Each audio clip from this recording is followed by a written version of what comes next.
Okay, come on in, ladies and gentlemen. We've got lots of seats up here in the front. You're welcome. We're delighted you're here.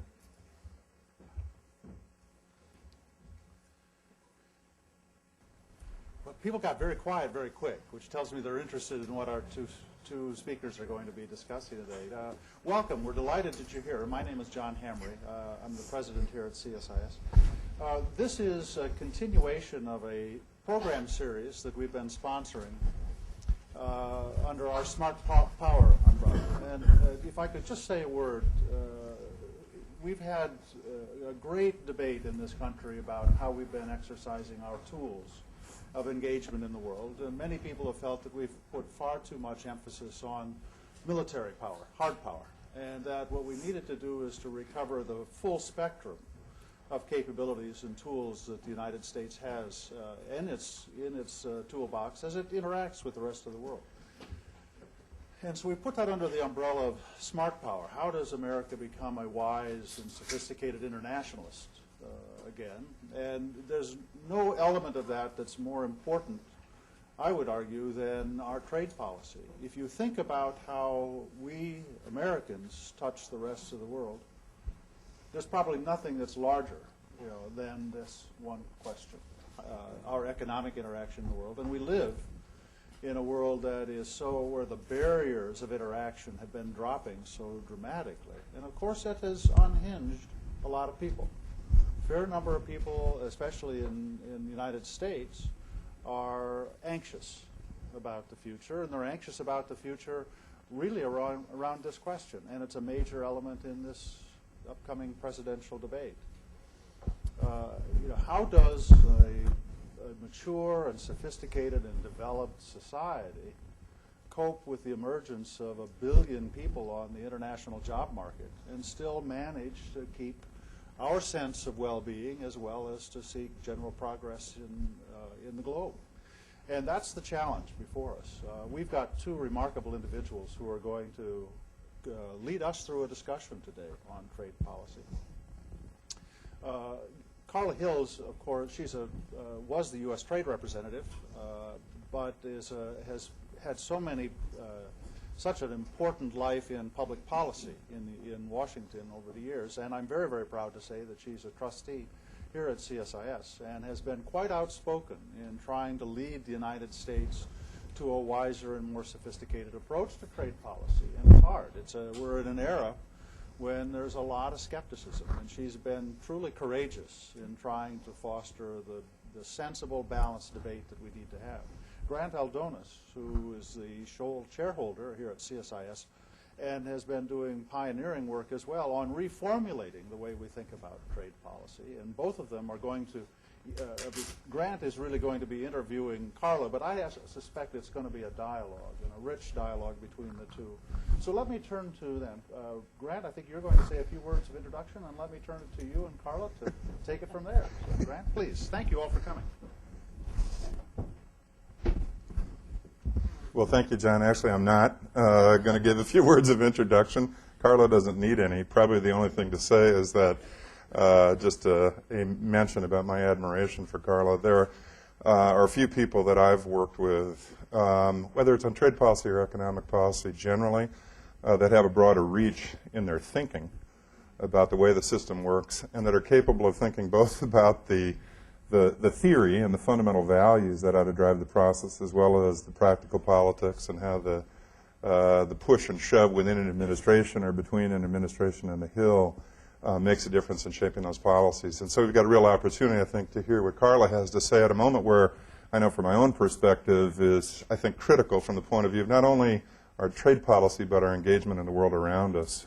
We are at an odd confluence where, despite the manifold and manifest benefits of globalization that benefit every American, we are seeing a populist trend in our politics that animates a debate on immigration among Republicans and a debate about trade among Democrats, but is a very, very significant challenge to what we think of as engagement in the world and the exercise of what would be smart power.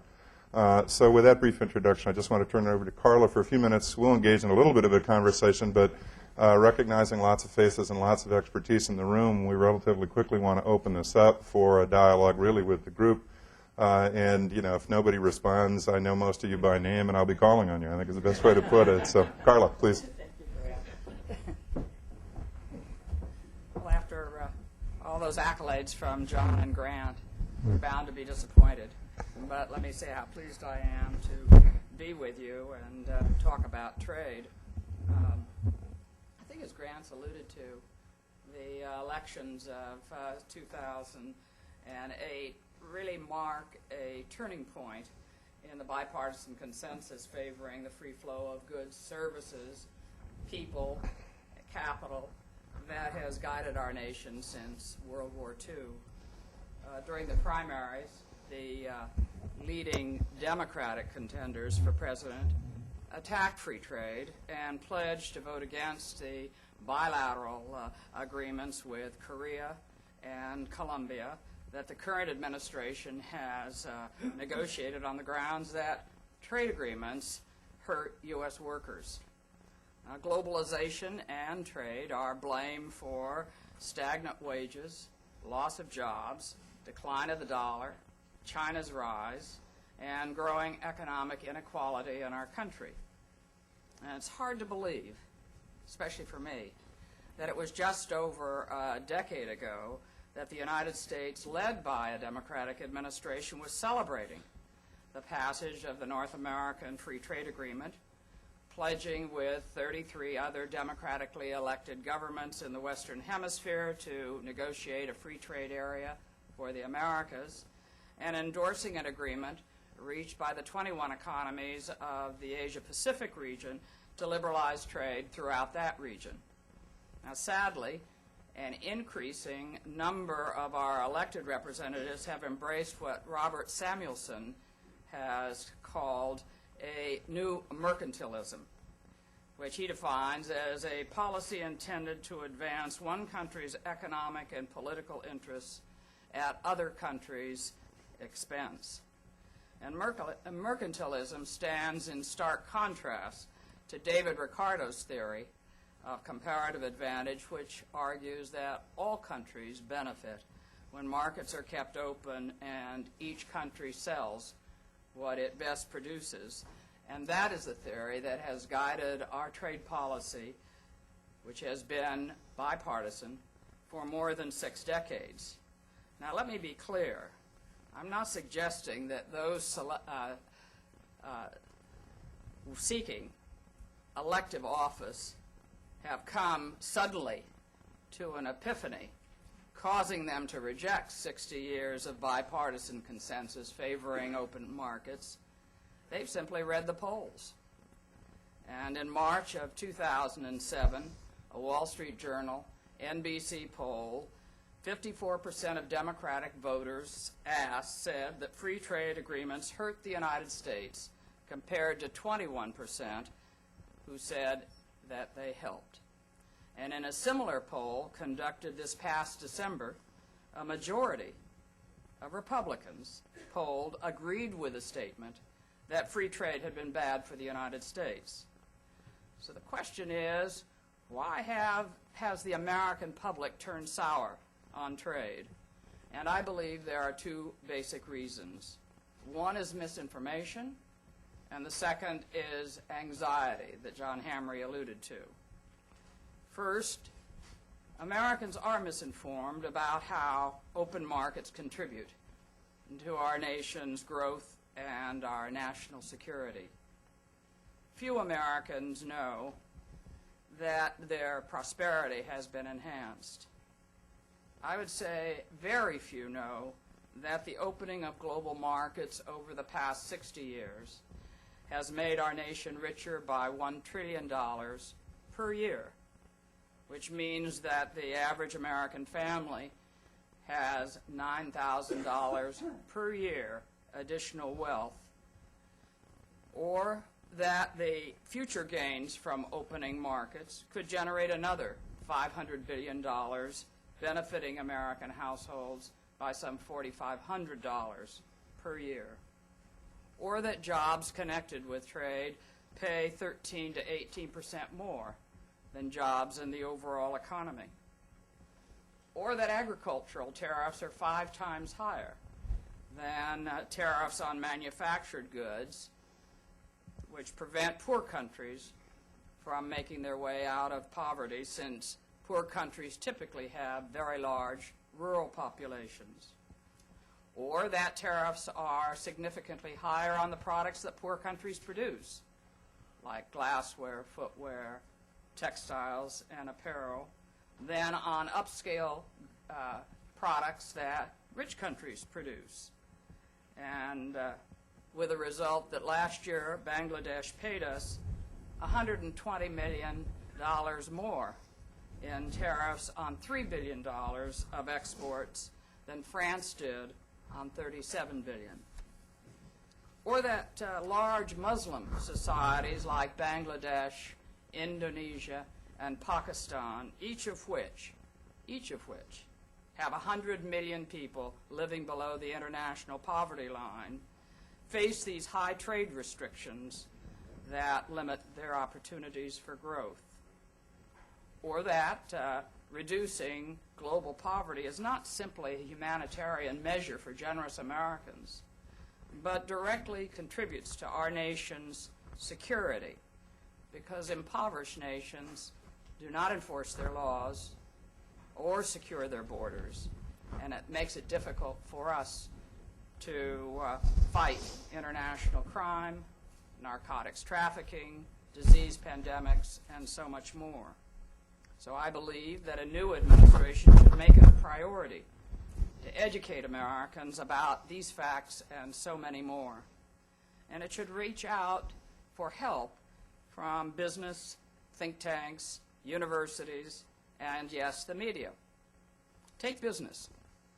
It would make a huge difference if every CEO of every U.S. company that has any international activity would explain the facts that I just recited, plus so many others, to their worker populations, and to state, in addition, the percentage of revenues that that company derives from its trade, and the percentage of the paycheck that that individual gets as a result of trade.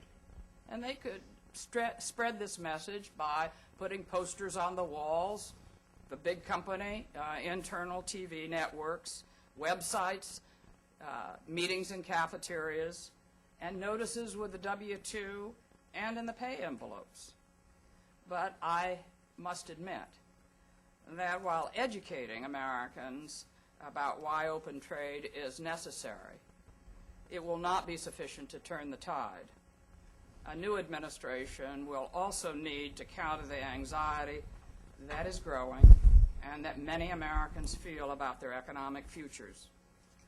Polls show that workers' anxiety is substantially reduced when they are told that trade liberalization will be accompanied by programs to help those who are displaced. Increasingly, think tanks and policy analysts are looking at wage insurance, a program that supplements the income of a displaced worker who takes an entry-level job at a lower pay rate. Ensuring the income gap encourages that worker to stay in the workforce so that there is no need to pay unemployment insurance. But more importantly, it secures for that worker effective job training, which is training on a real job. Polls also show that making health care benefits portable and providing tax credits for premiums during periods of unemployment help reduce worker anxiety. Significantly, the studies that show that our nation gains $1 trillion per year from open markets also show that the annual costs of wage insurance and health care assistance to be between $12 and $15 billion per year. Our government currently spends less than $5 billion per year on these sorts of programs to help displaced workers adjust. To build support for open trade, a new administration will need to focus on these and other means to help those who feel high anxiety by reason of displacement. And growing income disparity is also contributing to our increased economic anxieties. Americans worry that the shift of earnings away from less skilled workers in favor of those with higher skills will enable countries that have large pools of unskilled labor to destroy the American dream. The pay gap is widening between those who are educated and those who are not. Nobel Prize-winning economist Gary Becker has written that the earning differential of those with a college degree over those with a high school degree has jumped 30% since 1980 to 70% today, with an additional premium over that for an advanced degree, up from 50% in 1980 to well over 100% today. And if our country is to remain super competitive in the 21st century, we will need a workforce that is the best trained and the most productive in the world. And that will require us to start by improving education in the K through 12 years. It is unacceptable, in my view, that today more than 30% of our high school students fail to graduate. And if we are to lead in today's technologically driven world, we will need to encourage more of our young people to become better educated in the hard sciences. Some have called for incentives for college students to study math and science. Others believe that we should finance college education in exchange for public service. For years, we have given tax incentives to encourage businesses to invest in capital equipment to enhance our nation's productivity. A new administration should, in my view, focus on how to create effective incentives to encourage investment in human capital. Here, too, a new administration should enlist the help of our private sector. The ability to create effective programs to cushion the costs of displacement and to help build the skills that are needed to adjust in our fast-changing world will benefit from a public-private partnership. Businesses can't afford to have global markets close because of the economic anxieties building here at home. And some companies have already launched effective educational programs for their employees. I know of one company that pays the tuition costs and gives up to 3 weeks per year of paid time off for any employee to take classes at accredited colleges and universities. And then it grants $10,000 of stock to those employees who obtain a degree. And when it relocates a job, whether domestically or overseas, it extends that educational offer for 4 years. Since the program began in 1996, 20,000 of its employees have earned degrees. The company figures that the program costs it about $60 million a year. With revenues of $48 billion per year, it believes that its investment enhances the skills of its employees and creates a bond that is invaluable. Now, smaller companies could create programs to upgrade their employees' education that are suitable to their revenues. But an all-out effort is needed.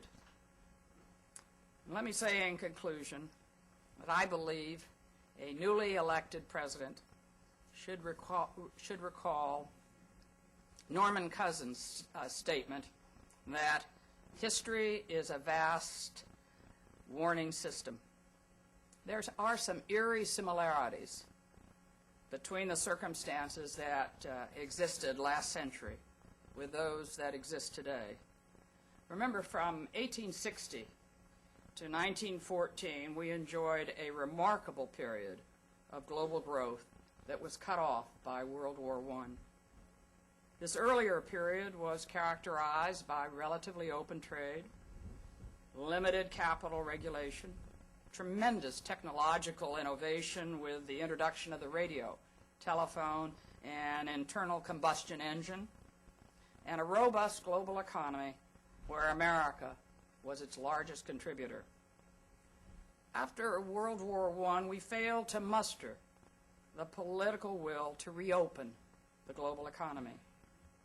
The decade following the hostilities saw tension grow among the great powers, instability in the alliance system, and the spreading influence of the Bolsheviks, who were hostile to capitalism and dedicated to using violence to change the world in accordance with their ideology.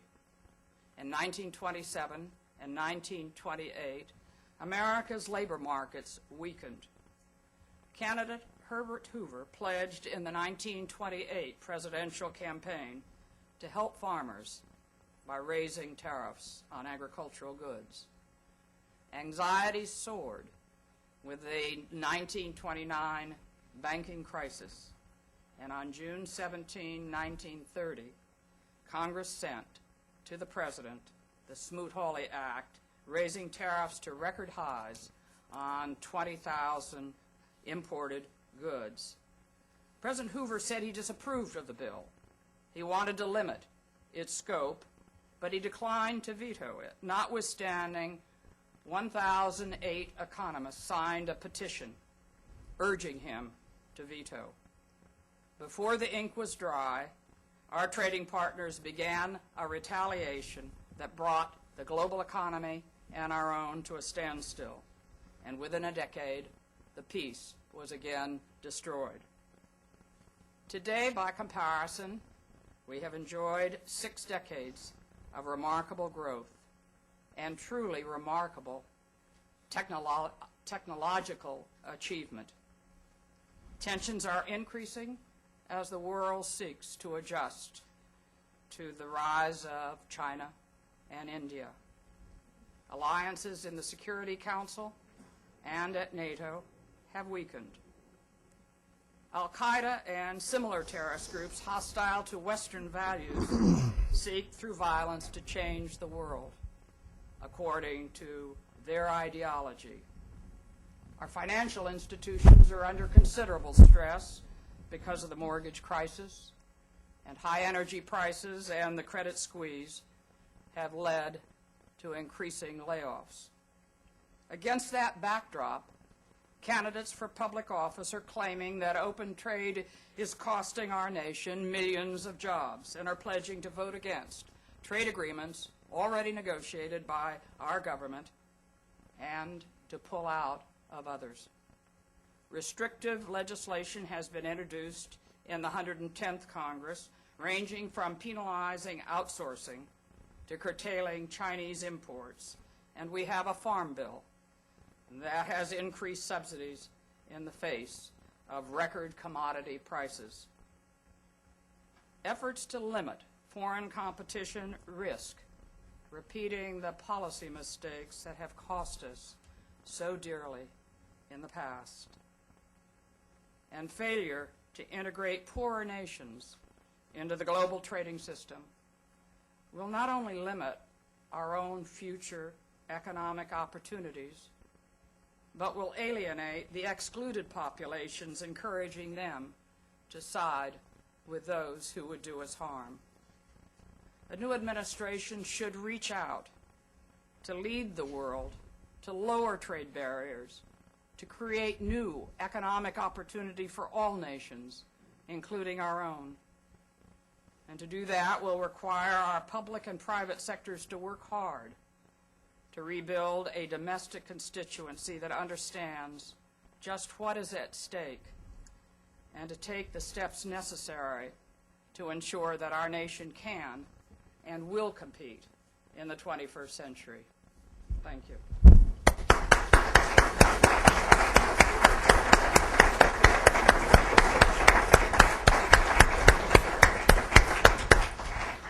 Well, Carla, that was terrific as always, both in laying out really what the challenges are, I think, economically and politically, but also how critical the juncture is right now. And I kind of want to pick up, just to begin with where you left off. I was always struck whenever Bill Roth we'd go in for a markup or for onto the floor of the Senate to take up a trade bill, because the lore on the Finance Committee was that Reed Smoot of Utah actually didn't want as high an increase in tariffs, and that he got rolled, both in the committee and on the Senate floor. And so Roth would always grab me by the elbow and say, "I'm not going to end up like poor old Reed Smoot, am I?" You know, just to remind me to count the noses one more time before we went to a vote. And I'm struck, though, by that moment, in part because with Senator Moynihan and Senator Roth, you had two individuals who seemed to know in their bones that our trade policy was an element of keeping the peace. It was an element of creating opportunities, and an element of a foreign policy that guaranteed other nations had a stake in the success of the American enterprise. And the Smart Power Commission that did its work here, you really used as a predicate the idea that we had to do a better job of exercising these other tools of diplomacy, of which trade policy is definitely a part. So in some respects, I think back to that time and I say, how did we lose that understanding that an open trade policy and engagement to the world is quintessentially a part of American leadership globally, and then how do we get it back? It's tough today. It's tougher than when you and I were in government. The world is changing so rapidly that people are out of breath trying to cope. And when my father worked, he went to work for a company and stayed for 30 years and retired. Now people change jobs every 3 or 4 years. Even the longevity of a CEO has been greatly truncated. And change means adjustment. Change means discomfort. In many, many instances, there is a study that shows that of people changing jobs, 1/3 get a better job, 1/3 get an equivalent job, and 1/3 get a lesser job. And that 1/3 we need to deal with. Also, I do believe, Grant, that we are seeing the retirement of the best educated Americans in the baby boomers. And we have a gap there where, as I mentioned, 1/3 of our students in high school fail to graduate. What are they going to do? What are they going to do? The jobs today in manufacturing are done disproportionately through technology. The old blue-collar work in manufacturing is being done by machines and more effectively. We are not losing manufacturing jobs because of trade. Our manufacturing output is up 30%. We are still today the world's largest manufacturer. Most people don't know that. But we do it with 20% fewer workers. We need to have our children, our youngsters, and our people who are in jobs engaged in a lifetime of learning, moving in this dynamic economy. And the economy has become more dynamic than when we started. And so when we say we want to give a college education to a segment of people who are unlikely to be able to afford it, this is less a humanitarian and generosity than it is in building the strength of our nation and our own security, in my view. And if we talked about it in those terms, I think it would be easier for people to understand. I mean, the response makes sense, Carla, in part because, you know, whether other countries think we are or not, we think of ourselves as a moral people, and the values that we have about our society, about individual freedom, about equal opportunity, are broadly consistent with what you want out of an open trade policy. You know, trade always sort of shakes up the entrenched economic interests in large part, and that's both here and abroad. And trying to create a vision out of that that was more reassuring to people obviously depends on someone who can put that vision out there. Yes. It also depends on some very practical things. And you alluded to a couple of those in terms of programs like wage insurance and things like that. I've been struck, our unemployment insurance program was created in the 1930s. It hasn't changed fundamentally. Yes. It basically, both the experience of employment and unemployment are fundamentally different today than they were then. Trade adjustment assistance, 1962, is created. It has a nexus to trade to prove that you've been thrown out of your job. Irrelevant, really, in the face of the technological changes you're describing in our manufacturing industry. It sort of speaks to the need for a broader set of reforms than some of the things that are currently in front of the Congress. And it could be helpful, actually, to hear you have an opportunity to lay out how you think that should work, as well as what we should be doing to invest in education. I know you touched on it in your remarks, but I'm struck by the fact that that is the key to our future competitiveness, particularly in this environment where technology rules. Well, I believe in grand bargains. I think that politically it's difficult for some of our elected representatives to just vote their conscience. But I had always hoped that we would deal with trade adjustment assistance and fix the program. It has many limitations. You know, 8 out of 10 of our workers are in the service sector. Trade adjustment assistance does not deal with service workers. It has a cap of $10,000, and you must be 50 years of age. That doesn't work to reduce anxiety when you're 40 years old, have 3 kids, and don't have a job. And, you know, I regard our workforce the way I would regard a plantation of trees, and I own that plantation. I think that you don't want your trees to die. You want to water them. You want to take care of them. And it seems to me that every American wants the country to be strong and the people to be well educated so we can be the most productive, most competitive, most entrepreneurial in the world. We have been in the past. Why do we give it up? Because we're not willing to water our trees. It strikes me as nonsense. You know, it's interesting what you're saying, Carla, because globalization has fundamentally changed the nature of competition. It's now a global contest over attracting capital, talent, and ideas. And if you look at our economic policy and our trade policy through that lens, it's all about creating an economic environment that's attractive to people who can mobilize capital, talent, and ideas, of which a good public education system is absolutely central to that.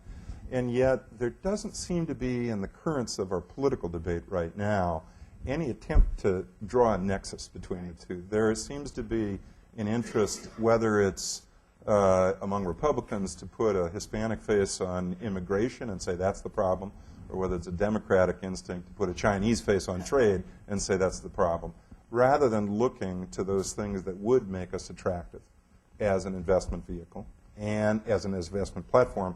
And what would we have to do for individuals to vindicate the values of an equal opportunity society in the global equation we face right now? But it sounds like that's what you're speaking to. Well, you mentioned public education. You know, it is a sad thing that our public schools are not keeping students in. It is true, it's a challenge in disadvantaged neighborhoods. But some charter schools, some parochial schools are able to get high graduation rates even in challenged neighborhoods. I think, therefore, and much has been written about the capacity of management of individual schools. The seniority system exists, and that does not mean that you are necessarily a good manager. You just stay long enough as a teacher, and you end up by being the principal. It would be wonderful if there could be management training, and so we could upgrade the management of our high schools. And that is not done. There are many forces that resist it. I've often thought that some of the West Pointers who come back from Iraq and need an adjustment period, who have wonderful skills in management. What an inspiration it would be for youngsters were they to be appointed a principal of a particular school and really manage that school and lead by example. It wouldn't be permitted in most jurisdictions. But there's so many things that could be done in a public and private manner. But there are a lot of forces that resist change because of how it will affect them. And so I'm sensitive to that. I think we have to make the change be acceptable to many more, but we can't let the few ruin the potential of the many. Carla, I have two questions before we open it up. One is more broadly political, and one is more narrow and specific. The broader question really is trade conventionally doesn't play a huge role in presidential elections. But this time there's very sharp differences between the candidates. And my own experience in politics is that whenever there is that kind of difference, candidates on both sides try and exploit it. Because part of what a campaign is trying to demonstrate how you are different from the other candidate. The question is, does that drive Senator Obama further in the direction of saying, I'll tear up NAFTA, I will make sure that we impose conditions on trade agreements that most countries would reject in a negotiation?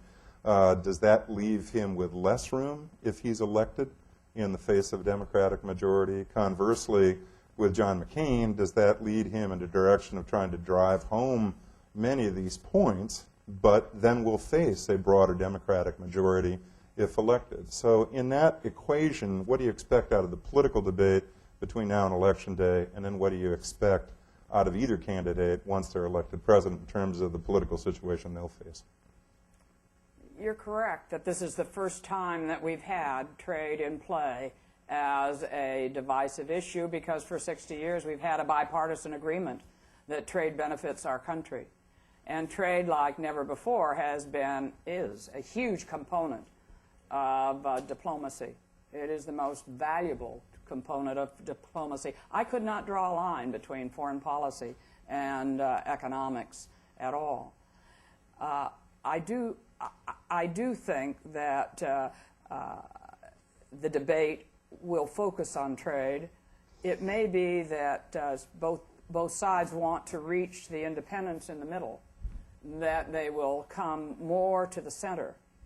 What I worry about is that those who have so condemned trade and pledged on television that they will vote against, for example, the agreement with Colombia or the agreement with Korea, put themselves in a very difficult position to reverse themselves. If you will remember, President Bill Clinton said, I don't like the North American Free Trade Agreement, and I'll try to fix it. And I won't put it before the Congress unless I do fix it. And then he proceeded to engage in negotiations to have side agreements to fix it. So he left himself a trapdoor. Unfortunately, I think the candidates this time have not left themselves a trapdoor. And there surely will be a Democratic House. There surely will be a Democratic Senate. So there is no reason to have the grand bargain that I always like to formulate in a negotiation, because I voted for you because you were part of my party. And it's hard then to do a U-turn. So I'm very worried and would love to see the rhetoric slow down, the population learn more, the balance now created through programs that reduce anxiety, because I think we are headed in the wrong direction.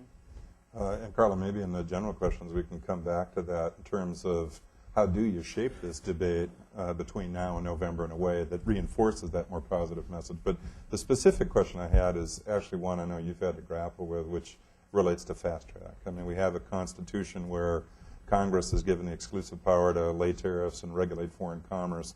The president is the sole voice of foreign affairs, and we've had to come up with mechanisms to equilibrate those powers as a way of giving the president the opportunity to lead and to use this tool of diplomacy as part of the broader reach of American foreign policy. Is fast track dead at this point? And if it is, what replaces it? Because we still are going to have to find some mechanism, again, to balance the constitutional powers of Congress and the executive that would allow us to take our place at the negotiating table. Well, you're right, Grant. But remember, President Clinton did not have fast track after 1994 during his whole administration. So he harvested the North American Free Trade Agreement and did a good job about putting it through our Congress and the Uruguay round, and then was limited to sectoral arrangements. But with the current feeling against trade, unless we educate Americans so that they say, I want this done, and we go back to the period where we had Democrats who were pushing for open markets, the Finance Committee led by people like Lloyd Benson, and the House Committee of Ways and Means led by people like Danny Rostenkowski. Sure. They understood trade, and they understood how important it was, and they had this view that the partisanship stopped at the border, and trade was part of moving our nation ahead. So we've got a lot of work to do so that politicians don't come up with independent notions as a general proposition. They read the polls. They want to stay in office. And so we've got a big job in educating Americans about what is good policy and what is very, very, very bad policy. Well, I always benefit from your tuition and have monopolized the conversation long enough, Carla. So let's throw it open for questions. So let's start here. I'm Bill Cooper with the Congressional Research Service. How are you, Bill? Ambassador Hills, really appreciated your comments. And the focus of your, is this on? It is. The focus of your prescriptions were more domestic oriented. And I was wondering if both you and Grant would comment on the trade policy structure and the trade policy tools that are available. As both of you mentioned, globalization has been happening very rapidly and changing our economy. And I was wondering if you could comment on whether the trade policy structure we have now is adequate to address those challenges. For example, the World Trade Organization, the Doha round, despite the best efforts of negotiators in Geneva, the Doha round is basically stalled. Free trade agreements that we use, it's very difficult to get those through Congress. We have trade remedies which are being challenged. Are these tools adequate for the challenges we face? If not, how might they be challenged? Now, Grant, you've been critical of the WTO and the Doha round and have called for major changes, and I think Ambassador Hills as well. And I was wondering if you would sort of expound on that. Carla, why don't you start, and I'll follow. I may be less critical than you of the World Trade Organization. Those sorts of organizations are only as good as the members, and it needs great leadership capacity. I have not yet given up on Doha. I think it's a big, big challenge, but we now have 152 plus, I understand, a new member coming in this summer, which will be 153 nations. We have greatly benefited by growing the pie. There is no example of our accepting goods from a poor country where we have not benefited by being able to have that country use the currency that they've earned from their sales to us to buy capital equipment and goods that we sell. Even today, although we're working from a lower base, China is our fastest growing export market. Every state in the Union, I believe, has triple-digit increases in its exports to China. It is now our fourth largest trading partner behind Canada, Mexico, and the European Union taken as a whole. It would be our third largest partner if we broke the European Union apart. It has surpassed Japan as our third largest partner, trading partner. And so we benefit hugely from keeping the trade barriers down globally. If we can do so, for 152 nations, we benefit because, relatively speaking, with some exceptions, our trade barriers are lower than those of others. Don't fool yourself. We have high peaks, and we have high peaks in areas that hurt poor countries. But relatively speaking, we're no worse than most of those in the OECD. So I prefer to have a multilateral trade agreement. I'm fully conscious of the fact that if you are on the same wavelength with a smaller group of countries, you can have a broader and more comprehensive agreement, as we did with the North American Free Trade Agreement. There we eliminated barriers to agriculture between the United States and Mexico. That's never been done before. When Europe talks about a trade agreement, it's a bronze category. Ours is platinum. Generally speaking, no exceptions. So no restrictions on agricultural trade, opened up the industrial markets, opened up a broad range of services, top flight protection for intellectual property, investment protections, and so it was a comprehensive and broad agreement. That you could not do with 152 nations. But if you just take what's on the table with 152 nations, you're better off than walking away in a huff. So you try to do both. And frankly, our North American Free Trade Agreement was so astounding to the rest of the world. And because it was announced as an effort that was going to have free trade from the tip of Alaska down to the tip of Argentina, that it brought the naysayers back to the table in the Uruguay round within 3 months. And it also caused the Asia-Pacific region at Bogart to pledge that they would have free trade within their region, 2010 by the industrialized nations, 2020 by the developing nations. And it caused us at Miami in 1994 to pledge to have a free trade agreement for the Americas. So you can use an ambitious, large, comprehensive, and broad agreement to nudge and shock the rest of the world to move forward.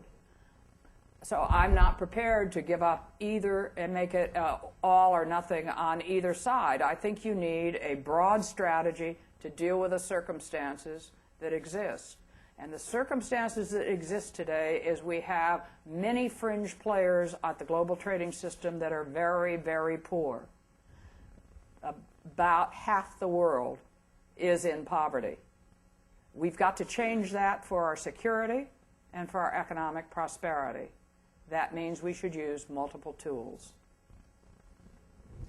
Bill, I'll just add 2 points. Yeah. One, it's actually a comment more about domestic policy than it is about the WTO, but I'll come back to that. On the first and most important, I think, we ought to realize is that what globalization has done is, in some respects, collapse the distinction between what we've always thought about as international economic policy on the one hand and domestic policy on the other. You understand that as we used to think, or at least as I was taught reading my Kindleberger back in undergrad, was the idea that there was a set of border measures that had to be addressed, and that defined the terms of trade in some respects, is lost in this world of globalization. Now, if it is a global contest over capital, talent, and ideas, so much more of what we think of as our trade policy, how we succeed as a platform, how American firms and workers succeed, depends on what we do domestically. It depends on investments in education. It ending the lottery by birth, that is our public education system, as long as it's tied to domestic taxes. Soaking the educational environment in technology, because what defines your ability to work in the future is not competition with low-cost labor in China, but whether or not your job, you and me, Bill, can have it reduced to a set of if-then statements that can be done by a computer. And so the thing that we have to do is ensure that every child has the ability to use those tools to shape information, because that's the economy that we are living in, but that our children are definitely going to be in. So the first and most important thing is, without that distinction, we have to rethink what we do as trade policy, and there has to be a domestic component to it, which is really what Carla was alluding to in a series of programs. Beyond that, my criticism hasn't been so much of the WTO as how we negotiate within the WTO. and the mercantilist perspective that we've always used, remember, to solve a political problem. You had traditional protectionism, which was an industry trying to protect its interests. You had to have a countervailing force. This is all good, Mansur-Olson stuff, to try and offset the entrenched economic interests. So the goal was, let's bargain for liberalization for our export interests that would swing them into the political process. Now, we're living in a world where that doesn't have the force it used to. And oh, by the way, trying to negotiate a development round from a mercantilist perspective just doesn't work. And so, as I've said, Doha's dead. And it was dead from the beginning once we started to bargain the same way we've traditionally bargained. Now, I'm going to surprise a few people, I think particularly Steve, when I say this, because my vision of what we should do in the WTO is actually pretty radical. It means that we have to think about whether or not we're actually bargaining for economic development. And as a part of that process, it's not just the idea that we're bargaining for market share or reduction in tariffs. The question is, what would actually expand the space of human freedom that individuals exercise around the world? And in our own world, and here's my peon to Steve, is that actually is a good sync with some of the things that our friends on the Democratic side of the aisle have said about negotiating on labor standards. Because allowing an individual to bargain for the full value of their own labor is quintessentially expanding human freedom. So there's a way to draw these together, but it means that you have to really get people to understand what economics is about. I want to set the conditions in another country that encourages income growth, because that's what creates the market. If I reduce tariffs and there is no broader economic freedom and there is no income growth, there is no market.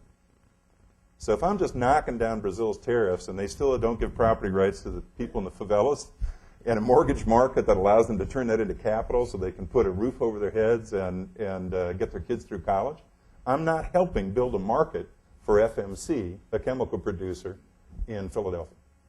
To create that market, I have to think about what I'm bargaining for. I want to bargain for the result.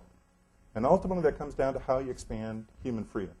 And so the target is very different than saying, I just got to knock down this tariff or that tariff. That's part of it, but a very indirect route. So my critique of the WTO had much more to do with what we bargained for than the institution itself, because there's real value to the institution. And there's real value to the dispute settlement process, some of the things that is often criticized in the United States. But I think it really comes back to that critical thing, and that requires, we think we have a sort of backlash against globalization in this country. It's more profound in other places around the world. And that requires doing not only the hard political pushing and shoving to create the political space here in a consensus, but also trying to build that consensus more broadly. Now let me draw it back to what smart power was all about. Ultimately, part of our foreign policy, if it's to give other people a stake in the success of the American enterprise, trade is a vehicle for doing that if we're bargaining for the right thing. And ultimately, that's bargaining for a thing that makes a difference in people's lives in other countries as well as here. Let me go over here, if I could.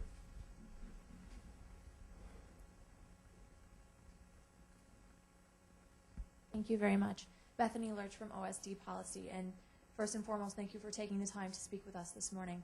In reference to your comment about multiple tools, realizing that increased trade and more open economic policies are the swiftest way towards growth for these poverty-stricken countries of the developing world, but also that their lack of democratic institutions and law enforcement renders them undesirable trading partners, what is the best relationship, best method for integrating these developing, least developed countries through financial aid contributions and then more open trade? We need to use many tools to help those countries in poverty. I'm less convinced that if you laden your trade agreements with demands for tremendous social change, that you will be as successful. History shows that as countries get economic power, growth, and create a middle class, the middle class become great advocates for the very things that Grant accurately says we need in the world today. And that certainly has been a pattern. If you think about a country like China, how far it has come.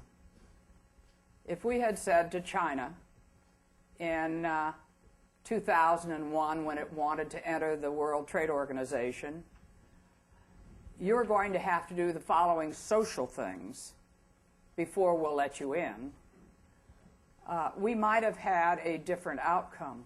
And yet you look at between 2001 and 2008, China has changed dramatically. There's much more liberalization today. They have brought in a new level of leaders. They do not define democracy in the Western sense, but they do have elections at the grassroots. And there is today circulating in the Party Communist School a 366-page study on the fact that China must move to liberalize and create rule of law as a safety valve for the discontent that people are feeling because of pollution, inflation, lack of services, and that kind of thing. And so the spectrum within the party school, these are the communists that talk to the leadership.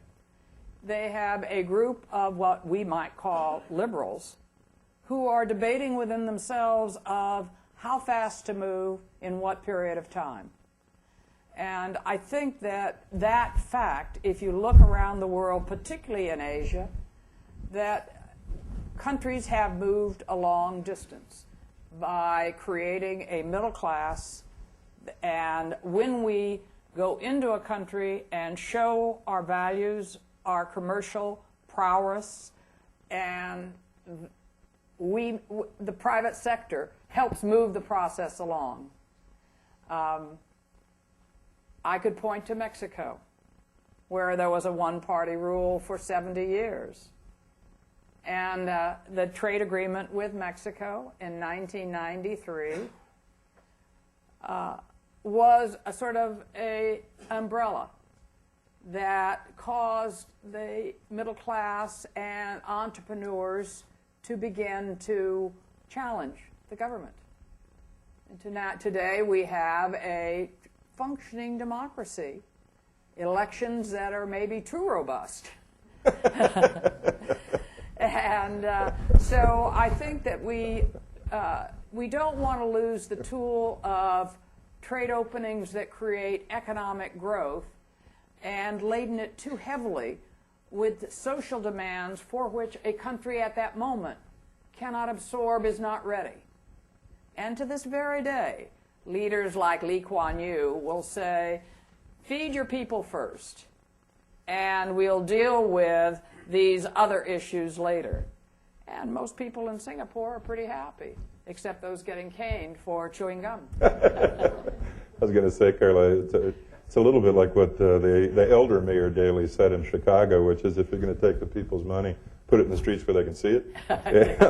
And that's been adopted by the younger Mayor Daley. But to your point about, so Chicago's looking pretty doggone good from, when I used to visit there as a kid. But to your point, I'm more of a swings and roundabouts kind of guy in terms of how what we do on the economic side relates to what we do on the military side.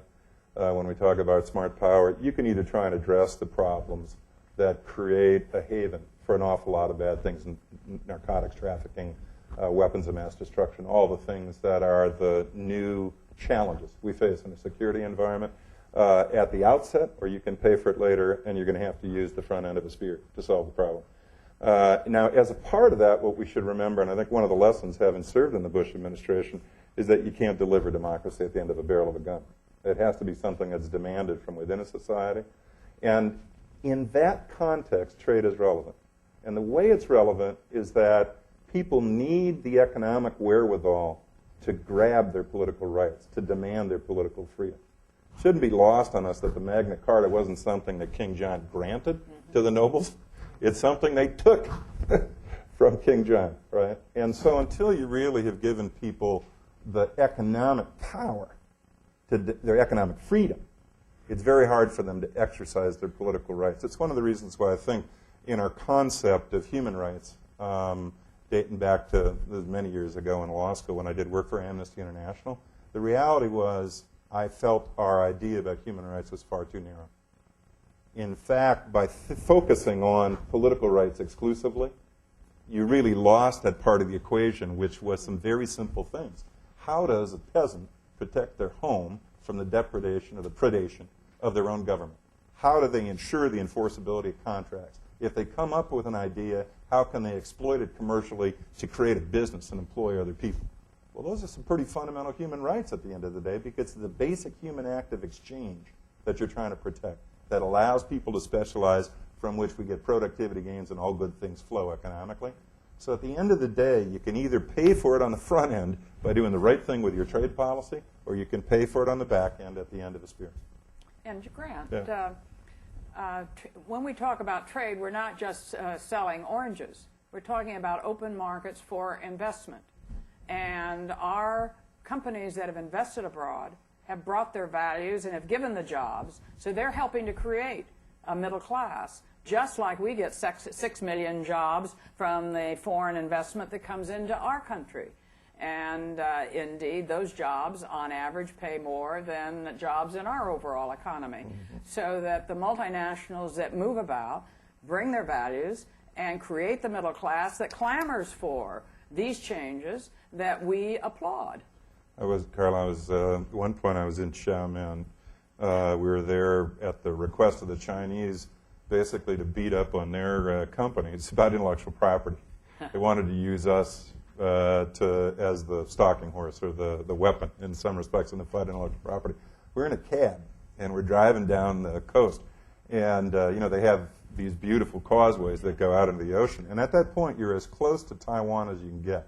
You can look across the straits and see Quemoy and Matsu, which some of us are old enough in this room to remember that was a point between the United States and China at one point. Well, we drive by this sign. It's just enormous along the causeway. And so I asked the cab driver, what does that sign say? And he says, that sign says one country, two systems. And it's visible in Taiwan. It's so big, it's visible in Taiwan. And so I looked over there and I noticed, well, there was a sign on the Taiwan side as well. And so I said to the cab driver, what does that sign say? Now, in slightly more colorful language, he said, that sign says, get bent. Which isn't a story about cross-straits relations. It's a story about the freedom he felt to express himself, right? And the remarkable thing was, being a cab driver and owning his own little business had given him greater freedom in an ironic sort of way. But I thought it was a good way of distilling what I knew I felt in my bones in some respect. I'm going to try and work my way back and then come back, but I guarantee that our friends over here are going to get a shot. But let me see if I can go a little back there.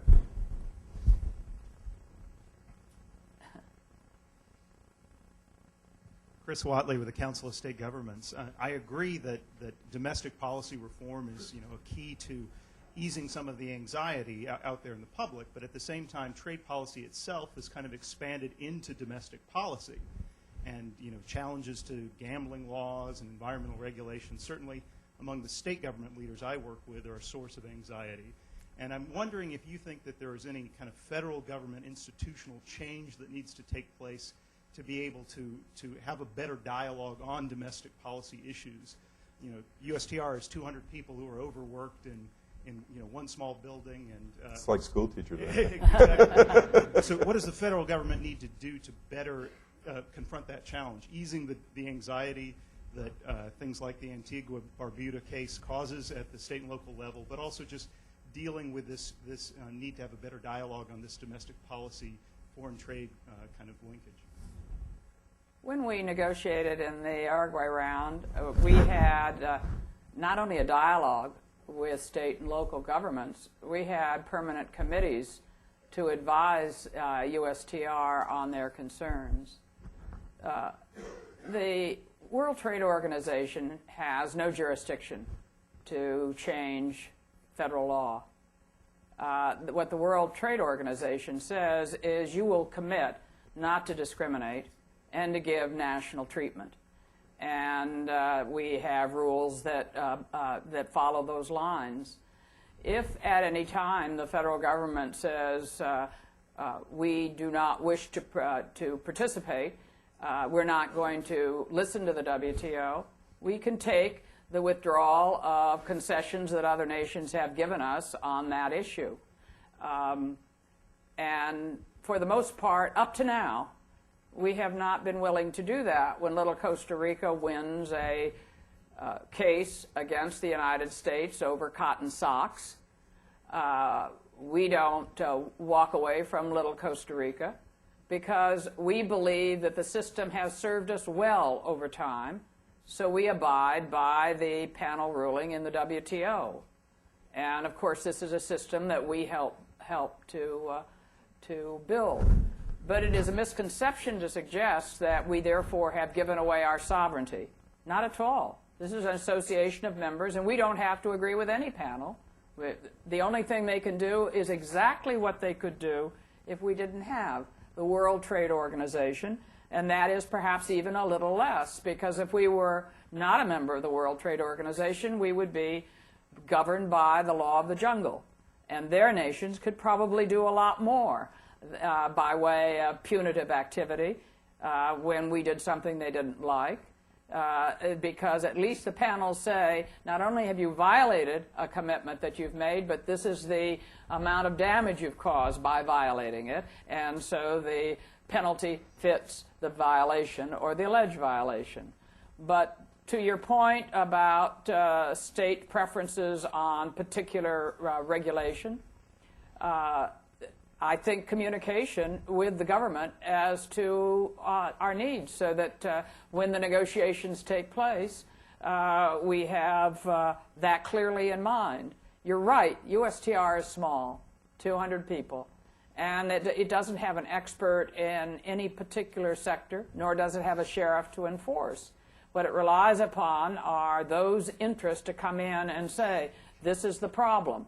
And what USTR are, I think, a great group of negotiators to try to negotiate in a fashion that will give us rules that don't discriminate against our businesses or our people, and give us at least national treatment. That is, as good a treatment within any country as they give to their own nationals.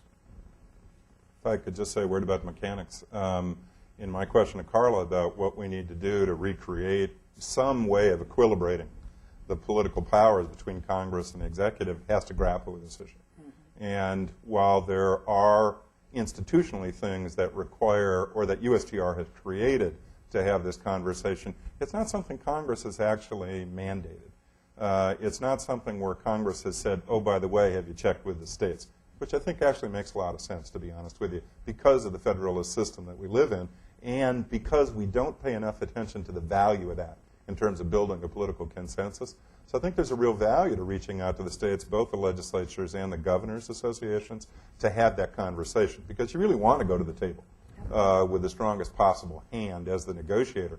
And, you know, even if you create that, though, I have to add always one footnote, because, you know, the great lesson of Washington is your people are your policy. So if it's Carla Hills who's doing the negotiating, she will reflexively go have that conversation, whether Congress required it or not.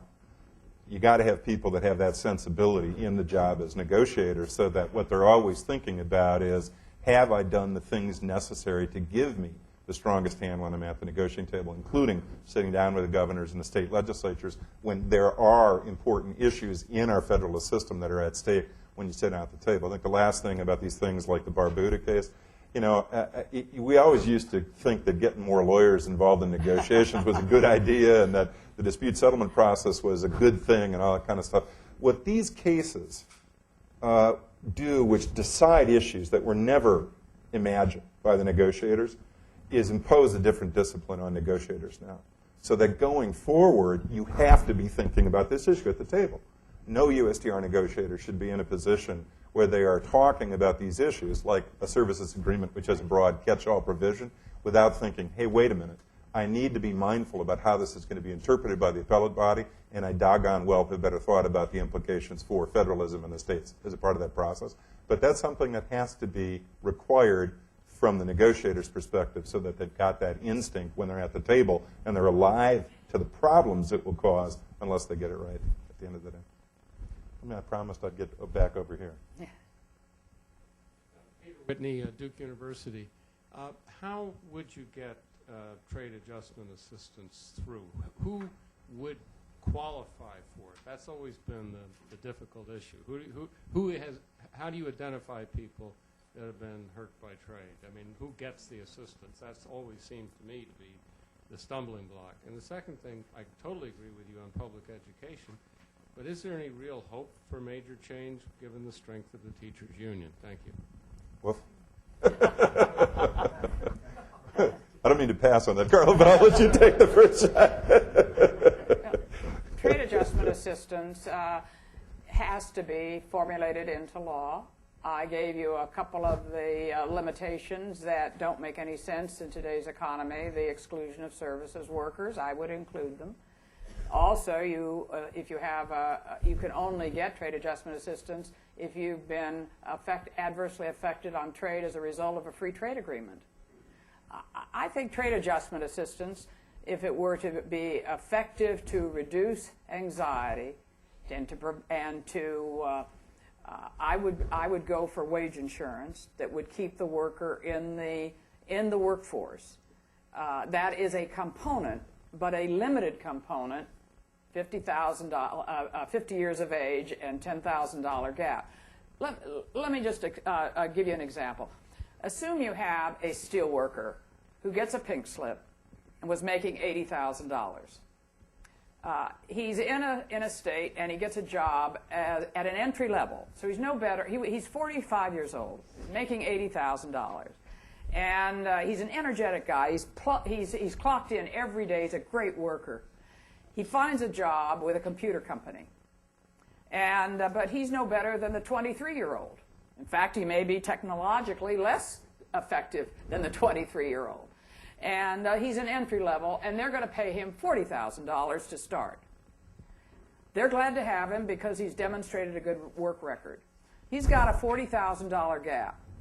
Now let's suppose that we had legislation that were to ensure that $40,000 gap, 90% the first year, 80% the second year, 70% the third year. I haven't worked out the figures other than generically.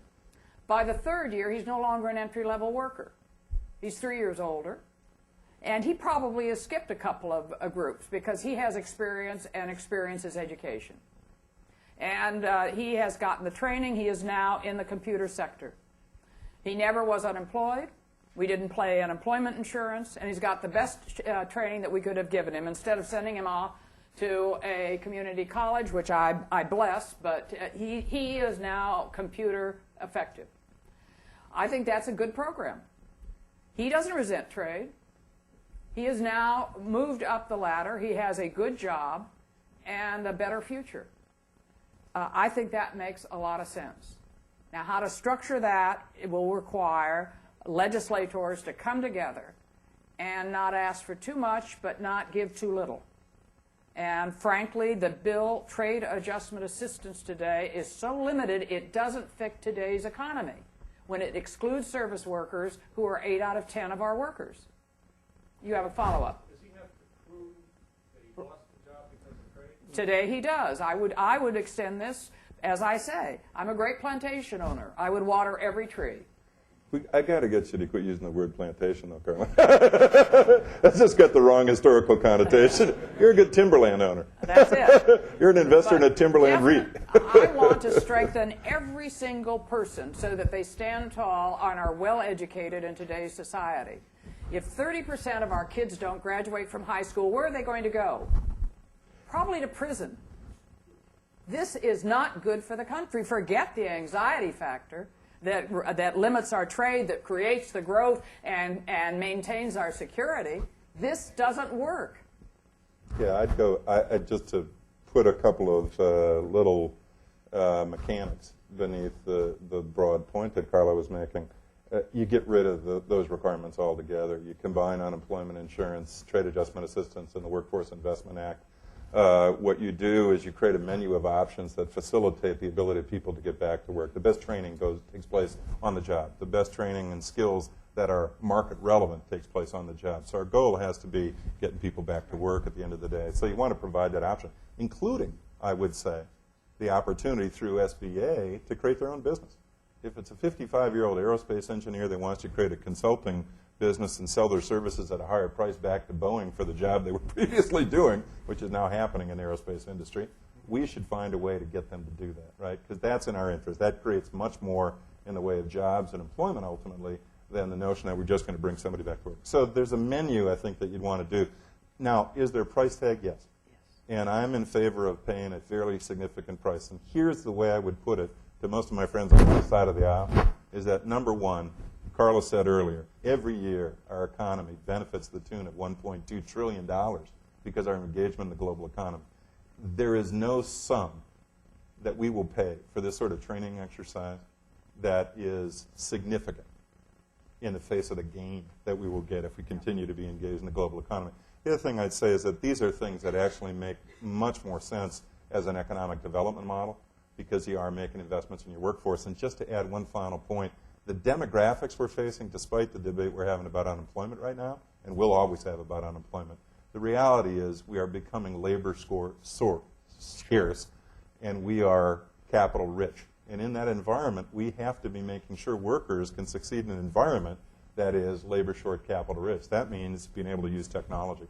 So the training programs we do have to be geared in a direction that, again, is kind of soaked with that technology from the start. Yeah, Claude.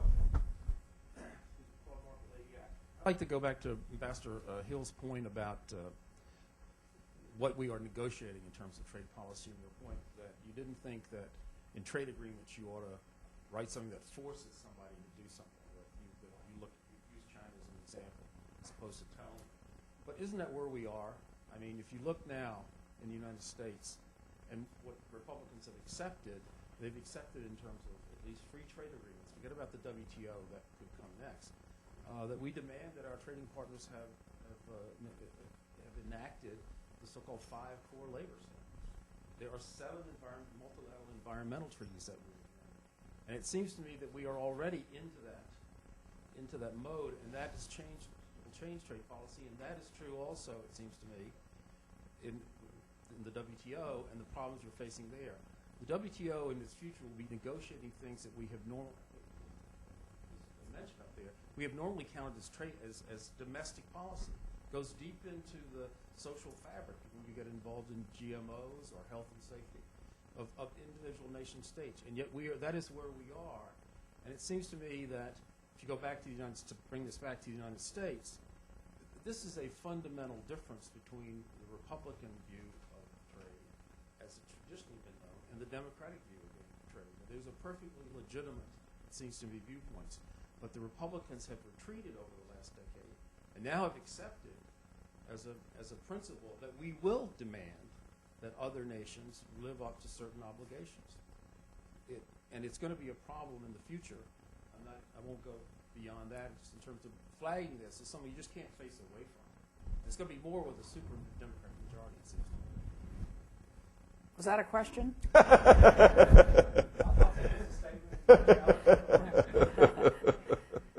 It is true that labor and environmental issues have come into trade agreements. And would it have been better for the International Labor Organization, which was formed in 1919, has considerable expertise with respect to labor commitments, to have taken on the labor issues and shone a bright light on those that are failing? Probably so. But we are a democracy, and the politics have driven labor to the point that it is. There are 8 core standards that the International Labor Organization has adopted. The United States hasn't adopted all of them, but our political process is asking other nations to adopt those core standards.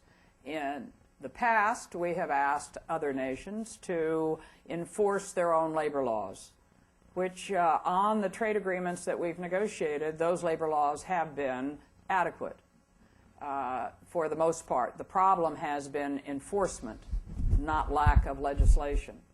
But I am not as off-put as you are, Claude, about if we limit it to those 8 core standards.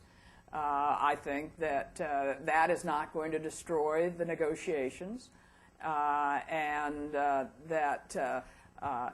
do worry to a certain extent that we overburden trade so that we will trip and fall and not achieve agreements because our agenda is so long, so varied, and that's why when you say I'm going to add democracy to it, you often find yourself not being able to accomplish your basic objective, which is to get the market open to trade, capital, services, and ideas, and people. And that is a controversial issue. Yeah, Carla, I think, identified the right issue, which is, how much freight can it bear, Claude? Yeah. It's the one you're pointing out as well. And it is a little bit, again, like the public school system. Instead of asking teachers to teach, we oftentimes have them doing a whole lot of other social services, which may be necessary, but you'd rather have people who are good at teaching, rather than doing all these other things. And there's that risk in the trading system. On the other hand, I have to admit, I've always looked at this as a question of price, Claude.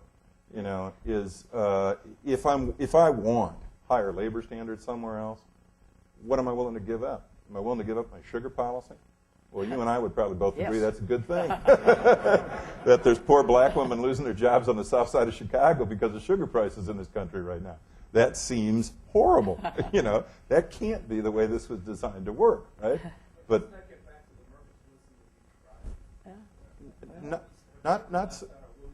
not so clear in the sense that part of what we should be bargaining for and the basis on which we ought to be building a consensus is to understand that those vestiges of mercantilism in our own policy, Claude, are damaging to interests of people at the bottom of the economic ladder. Part of the debate that's going on politically consciously avoids that. If you're Senator Obama, I'm going to say just, I guess this would be a slightly partisan comment. If you're Senator Obama, you're in a situation where you take a certain stance with respect to trade and with respect to a farm bill while ignoring the implications for poor black women on the south side of Chicago. The political debate should illuminate that as a choice he has made, right? Now, you could say the same thing for John McCain in a variety of other instances as well. But I think that's part of where the trade debate has to go, because otherwise we won't break free in one sense of even the mercantilism that lies at the heart of some of the things that we do at the end of the day. Let me go all the way in back over there. We'll do, let's say, 3 more. Is that okay? Sure. Is that enough? You comfortable with that? Please. Sylvester Chan from Voice America. My question is about the trade adjustment program. You talk about paying for retraining these workers. How do you propose to pay for a program like this? If you tax all companies, that's almost an unfair taxation on companies that do not benefit from the trade and subsidizing the company that benefit from the trade. Now, if you just tax the company that benefit from the trade, you are you're putting a roadblock, almost essentially a tariff, on the trade agreement you just negotiated. Now, given the situation with our national debt, where do you propose this money comes from? I'll tackle that if you don't mind, Carla. One is that our national debt ain't as big as everybody seems to think. Number one, the money's there. It depends on how you want to spend it. So let me confront you with a choice. We right now have an active adjustment policy in New London, Connecticut, which consists of building more nuclear submarines to keep people employed in New London, Connecticut. Is that a wise choice in terms of our defense posture? No. That doesn't confront the challenges we face in defense terms. Is it a wise choice of how we would spend our money on adjustment policy? Let me tell you, I know there's 2 senators in Connecticut that would really want to keep those people employed in New London, but that is a candidate, frankly, to say we ought to be using that money differently if we really are employing it in an adjustment policy. So there's one. The second thing I'd say is that, honestly, in terms of what you pay here, this is something where the individual company shouldn't pay. This is a broad social safety net that should come out of general revenue. And indeed, we ought to get away from the whole idea of FICA and FUTA and things that fund those programs, and let's be honest about who pays for these programs so that the beneficiaries understand where the money's coming from and that we're not playing hide in the ball. You'd be surprised to know that the way we finance these programs now is by and large through a hugely regressive tax. It falls entirely on wages, and it's capped at $90,000. And it is relatively high, at about 15% of wages, all in. That makes no sense if you want a broader distribution of the benefits of globalization. So dropping that tax, allowing the income tax to bear more of that burden, and then confronting people with a choice if they actually want to face the higher taxes to pay for both the submarine and the TAA program is the choice I think we have to confront our political process with. Otherwise, we will not have been honest with the real problem that caused the anxiety and the lack of programs that are there to help people when they face the choices they face. Let me go over here. If I could.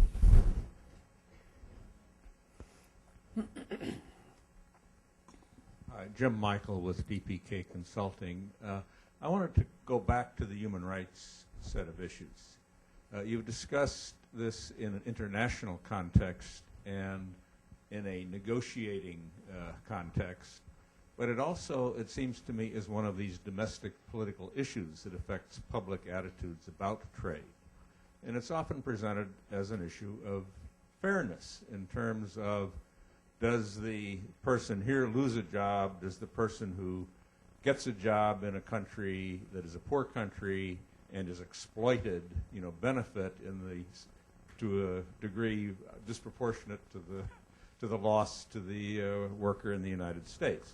Now, this is an issue you can argue with, or a position you can argue with, but if you have these 8 standards, which is not what should the wage rate be, but rather should you have the right to bargain, how do you deal with that as a domestic issue that will have an impact on public attitudes toward trade? And it seems to me explanations of what will happen 20 years from now maybe in the evolution of a society is not a sufficient way to deal with that issue. And I just wonder, how do you deal with the argument that the benefits of trade are offset by this unfairness, and how do you respond to the need for fairness in our society that calls out for something more than someday? Yeah, well, 2 thoughts. One is to remind you that our pursuit of individual freedom and an equal opportunity society as a matter of course is actually the policies best designed to ensure we succeed in the global economy. You are, in effect, developing policies that guarantee that result with your public education system, with your TAA program, are quintessentially about increasing or expanding the opportunity and providing people the tools to shape their own economic future. So understanding that what we do in this area, whether it's on the domestic side or the international side, is deeply linked to the sort of values we hold dear, Jim, I think is essential. Because that's not about some future thing. That's about the society we want to create now. It's also about a society that we think we want to create globally so that other people have that opportunity. So I do think in some respects it's coming back to the values that we want both here and how we give people a stake in the American enterprise so we can persuade people that those are broadly writ the values we would want to see worldwide. That's number one. Economically, I think that ultimately you have to grapple with the issue of fairness by identifying those things that really should be on the negotiating agenda, going back to Claude's point, in pure trade terms. So should we have an artificial debate about currency with China, when in fact the real issue is the lack of a functioning capital market that penalizes Chinese savers as much as it does anybody in the United States? That creates problems that metastasized into trade conflicts. So let's put that on the agenda. Let's make sure that the discussion we're having is how do you have a functioning capital market? How do you bring financial companies into that drive change so you don't see overcapacity in whether it's steel, autos, the sorts of things that we know are going to generate the conflicts. But until you've put those issues on the trade agenda squarely, as opposed to saying we just have a model we want to impose whenever we sit down to bargain, then I don't think you're going to be cultivating the kind of political support that you need as a part of this process. So the practical side, I think, on the trade front is very much having an aggressive agenda that goes after the distortions that are left in the market, which I don't view as purely mercantilist necessarily, Claude, so much as saying it's realistic that since we're no longer talking about protectionism that's based on industry interests, we're talking about a populism that is born of those anxieties and fears, that we better have an agenda that we're negotiating for that really addresses the underlying problems, where you can go back to members of Congress and say, we're taking care of that. And if we don't take care of that, we shouldn't be engaged in some broad trade liberalization that benefits another country at the end of the day. I think that's the equation we're facing, and I think it's the only way you actually come back to some sort of bipartisan consensus. Keep in mind, we live in a globalized world, and if we benefit a poor country, they will be customers of ours. And the lady on the south side of Chicago is more likely to have a job. If you track surges of imports since 1960, there is a very high correlation with import surges and an increase in U.S. employment for a very good and understandable reason. When companies are wealthy and able to buy a lot, they're producing a lot, they hire more workers. That is something that most people don't know. Similarly, when there has been a surge in unemployment, there has been a fall-off of imports. So trade has a good opportunity for Americans to get it going. And that is a value that we want to keep our population employed. I'm reminded, actually, Carla, you know, when you think about things like trade and the environment, about what happened in Indonesia after the Asian financial crisis. Yes. So remember, there were lots of complaints about whether or not people in Indonesia were working in sweatshops for Nike. Right. And Nike was facing this sort of challenge of how do you say, well, look, we're just here to provide jobs. And I thought the best counter-argument was a piece that I read in the Wall Street Journal that said that the people in Indonesia who'd lost their jobs in the Nike factory were now killing endangered species, making soup out of them, and selling to pirates in the Malacca Straits. That can't be a good result. They were better off, and we were better off if they were employed by Nike. And so in one sense, I think it also has taken the practical examples and figuring out what our economist friends always say is the counterfactual. Because the counterfactual here is a pretty negative one unless you can try to pursue that liberalization. And there are different tools to deal with different issues. As a result, Nike really focused on corporate responsibility wherever it was located. And a number of corporations have done that. And they did that because of consumers here that said, we don't want that trade-off. And we had that experience with the tuna dolphin case, where forget the law, forget the negotiations. When fishermen were killing tuna, or killing the dolphins that they did not have extrudable nets to let them out as they pulled in the tuna, people, the private sector, not-for-profits, advertised which were the ones that were humane toward the dolphins and which were not. And the pressure was so tremendous that fishermen got extrudable nets. So it isn't all the negotiations. I mean, we all are responsible members of the global population, and there are different ways to treat with different ills. Let's take one last one, please. I'm Steve Kelly from the State Department. To what extent do you think that hardening attitudes about trade in this country are related to hardening attitudes about immigration? That the fear people feel isn't just the computer programmer in India taking their job, but at certain levels, illegal immigrants taking their jobs.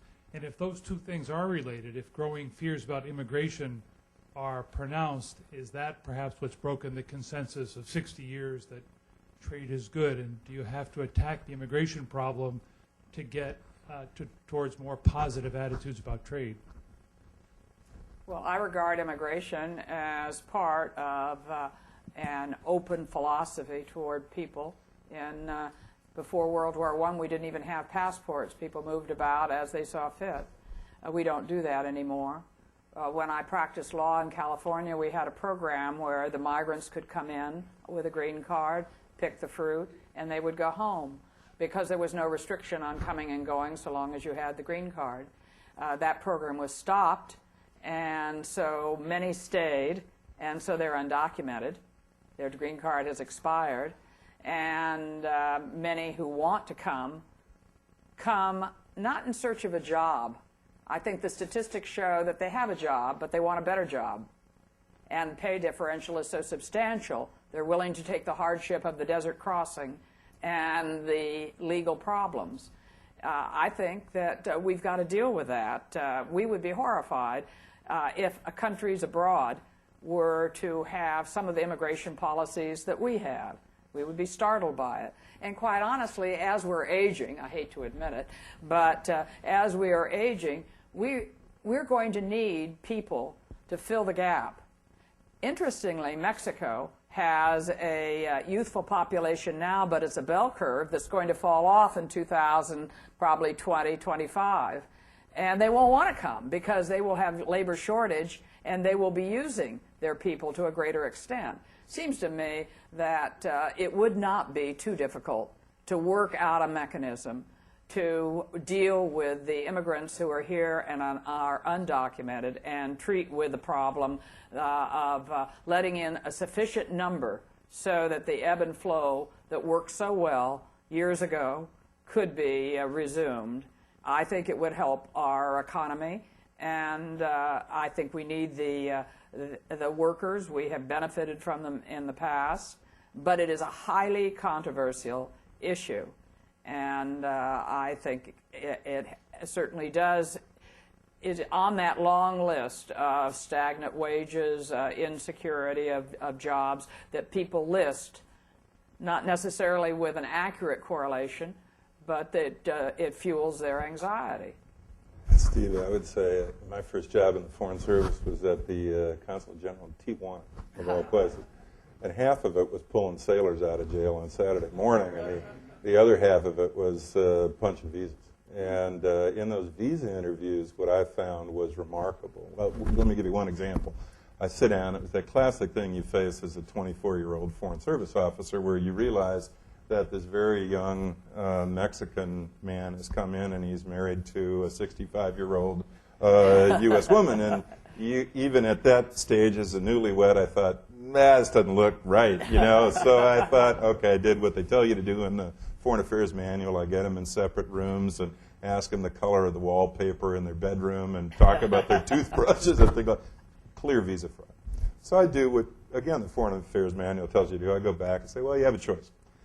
You can either withdraw the application, or I declare you 214B or whatever, stick you in the AVLA system, and you can never get into the country legally. Right? He does the right thing. Later that day, I have to give a speech in San Diego at Security Pacific Bank about capital flight. Now, you can imagine this is 1980 and 1982, so the balloon is about to go up on the debt crisis. And because of the economic policies in Mexico, money is just pouring out of Mexico and the United States. You have people paying cash for apartments in San Diego, right? So I go to Security Pacific Bank. Lo and behold, here's this guy with his uniform on, gardening outside of the Security Pacific Bank. And I'm trying to say to myself, how did anything I did as a part of that, or anything about our immigration policy, affect this equation? It just didn't. To Carla's point, making it legal to do that without a guarantee of citizenship at the end, so that that individual could come out of the shadows, work legally, contribute both to our society as well as send some money back home, makes a whole lot more sense to me, just as a matter of immigration policy. But now taking it one step further, if you think about the world I described, and if this really is a contest globally over capital, talent, and ideas, one of the things that we should do with our immigration policy is not be beholden to this populist instinct. And of course, Lou Dobbs is a good barometer here. I like the fact he doesn't talk about trade so much anymore. But oh my God, now he's talking about immigration. Right? But when I look at that, I say to myself, how come I can't persuade people to look at our immigration policy that want to persuade them to look at our trade policy, which is, what should we do with this set of rules that would encourage companies, whether they're domestic or foreign, to invest here? Well, I would create a set of policies that allowed them to manage their human resources and bring the talent to this country that they need to make an investment work. And that would be limiting H-2B, it'd be limiting the L-1 intercompany transfer, all that crap, right? You come, you invest, I want to make sure you have a way of managing your human resources that's consistent with an effective investment in the United States and one that generates returns and creates jobs for people. But I think that's the level at which you have to fight this sort of trend to say that immigration is about creating a 700-mile fence on our southern border. Even my son, who just graduated from Yorktown High School out in Arlington, comes home the day that this is first announced. Somebody's proposed a fence and says to me, Dad, don't they know that the Mexican border is longer than 700 miles? I got to admit, I remember that myself. But I think that's the level at which you kind of have to fight this, which is to say there is a better way to use our immigration policy that serves our broader purposes of trying to attract investment in this global age, rather than allowing ourselves to be stripped down and defined by imposing a 700-mile barrier on the southern border. Well, we which can't makes no build the sense. wall because we don't have the workers. Yeah. They'll have to build it before they leave. Well, I'm afraid that's where we should draw the line. We'll build our own wall right now. Anyway, thank you very much for coming. I hope that it interests you both in trade, number one, but also in smart power.